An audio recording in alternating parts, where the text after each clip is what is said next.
Hello, this is Dr. Keith Bjorge, and I want to do a two for you. What is a two for you? It's 2 minutes on a topic that I think that might be helpful to you. This one's about intimate relationships. You know, your spouse or your intimate partner that you've had for a long time. Have you ever wondered why you repetitively fight about the same thing over and over again? And you kind of get to the point where maybe you're even feeling hopeless that you're ever going to resolve this fight?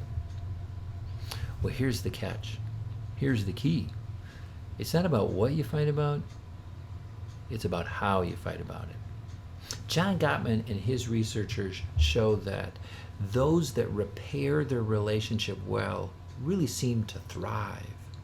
He calls them master relationship, as opposed to the disaster relationships that don't repair well when they have a conflict.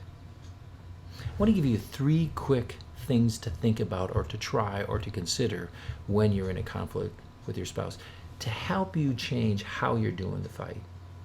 Number 1, since we do it so repetitively and we have these patterns, think about your pattern in the fight.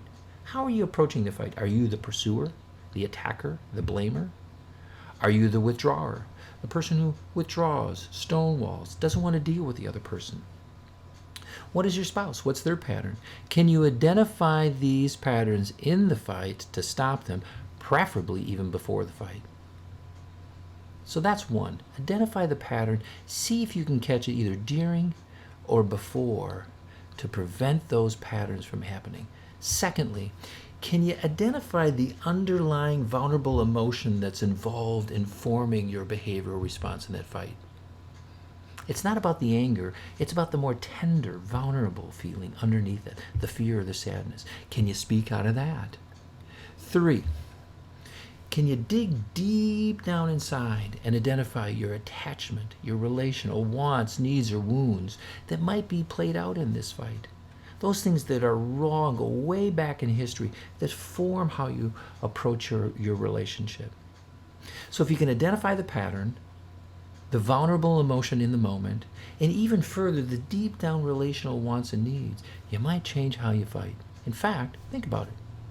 It's far more difficult to fight with someone who says, I'm so afraid right now, as opposed to, I am so mad at you right now.